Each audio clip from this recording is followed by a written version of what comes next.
Segera kita dengarkan bersama-sama, Mangatun listeners.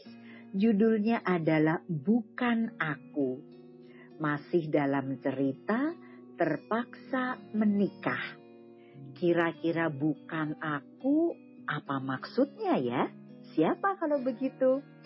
Akan segera saya bacakan, tapi kembali Nona Kireina mempunyai pesan untuk para pembacanya. Hai, please jadilah pembaca yang bijak, jangan membandingkan karya novel ini dengan novel lainnya. Apalagi sampai menyebut merek dan membanding-bandingkan karakter pemerannya. Author memang sengaja membuat karakter Satya dan Adelia seperti itu. Tidak suka, silahkan out. Follow Instagram nona.kireina. Dan sekarang akan segera saya bacakan cerita bab 3. H-3 hari pernikahan, kediaman Winata tak terlihat begitu sibuk, begitu juga di kediaman Wilson. Satya mempercayakan semuanya pada WO atau Wedding Organizer yang tak lain adalah tempat di mana Satya menanam saham di salah satu perusahaan organizer itu. Sebuah gedung mewah yang merupakan salah satu aset milik Excellent Group saat ini sedang dihias semewah mungkin. Mengingat para tamu undangan yang berasal dari kalangan atas. Tamu agung yang akan datang pada hari itu adalah presiden yang merupakan salah satu sahabat Satya saat kuliah dulu. Dan juga beberapa orang menteri di kabinet juga akan ikut hadir. Kolega dan rekan bisnis Satya juga akan datang. Menikahi tuan muda yang kaya raya dan terkenal merupakan impian setiap wanita, tapi tidak untuk Adelia. Ini merupakan sebuah musibah untuknya. Ken mendatangi kediaman Winata untuk bertemu Adelia. Siang itu mereka berada di ruang tamu duduk berdua tanpa ada yang lainnya. Ken memberinya sebuah kartu kredit tanpa batas. Tuan memintaku datang kemari untuk memberikan ini pada Anda. Kartu kredit tanpa batas. Sepertinya matanya itu benar-benar sakit. Tidak perlu Tuan Ken, aku tidak bisa menerimanya. Ambil saja Nona, terserah Anda mau menggunakannya atau tidak. Ken bangkit dari duduknya lalu menunduk hormat. Saya permisi. Adelia duduk di tepi jendela kamarnya, memegang kartu kredit itu dengan kuat. Wah, kartu kredit tanpa batas.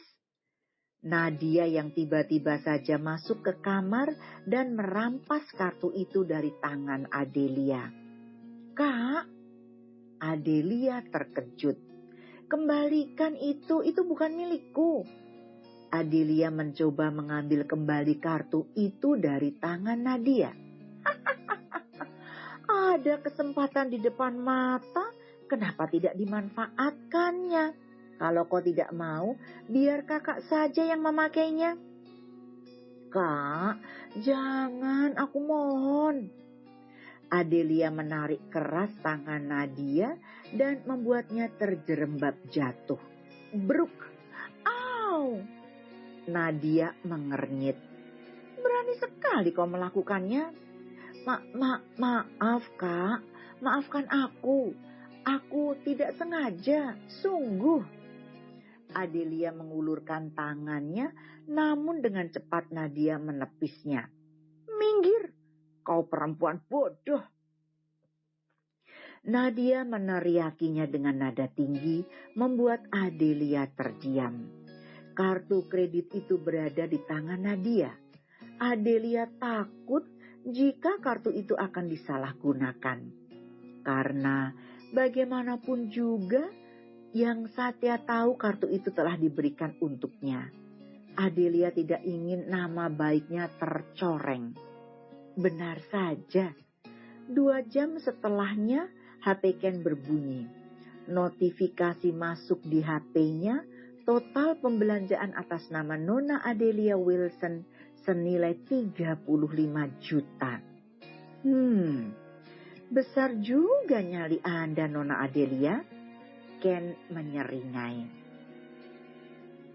Makan malam di kediaman Wilson bersama keluarga Winata, di mana Ken juga ikut serta.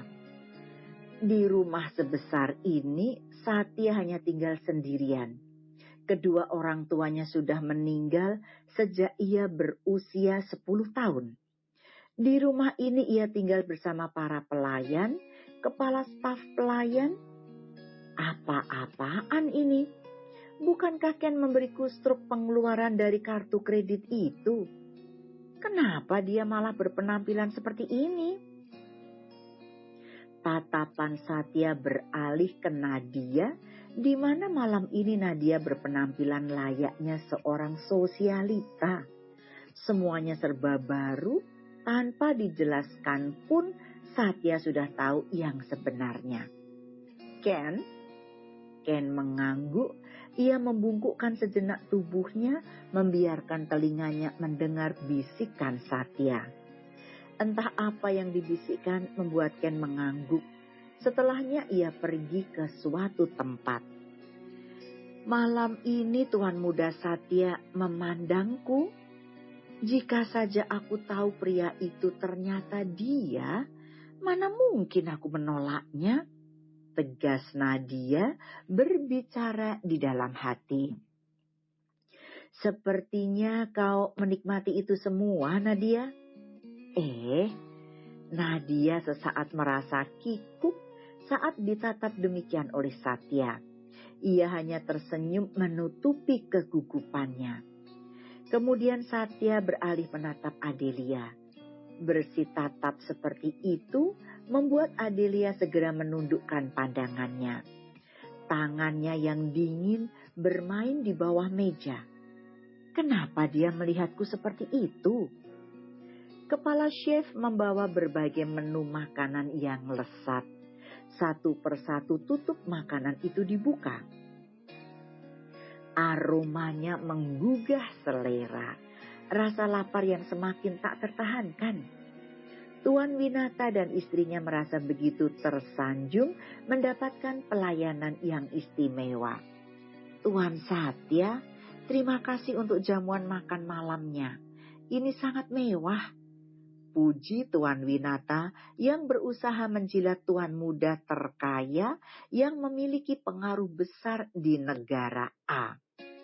Tidak perlu sungkan. Jika Anda mau, kalian boleh membawanya pulang.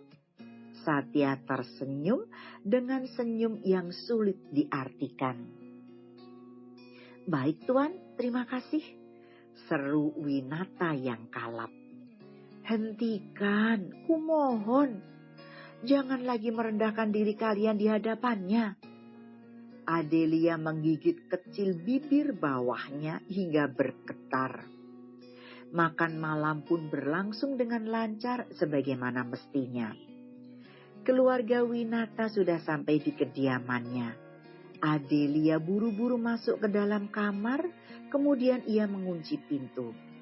Bagaimana mungkin kalian bisa terlihat sebodoh itu? Apakah harta dan kekayaan di atas segalanya? Tak habis-habisnya Adelia menggigit ujung selimutnya dengan begitu geram. Jangan lagi mempermalukan keluargaku, Tuan Muda Satya. Hanya di belakang Satya ia berani mengumpat, meluapkan kekesalannya yang sudah menumpuk di ubun-ubunnya. Catatan, hanya cerita fiksi, jadi suka-suka author ingin berimajinasi seperti apa. Readers cukup membaca saja. Tidak suka, ya jangan beri like atau komen dan favorit. Bisa langsung berhenti baca di episode ini. Itu tadi Mangatun Lovers, bukan aku bab 3 dan ditutup dengan catatan singkat oleh Nona Kireina. Oke, segera saja Eti Sulistiowati akan kembali membacakan bab 4. Apa judul dan isinya? Kita tunggu saja ya. Oke, don't go away, stay put, stay tuned. I will be back. To be continued. Bersambung Mangatun Lovers.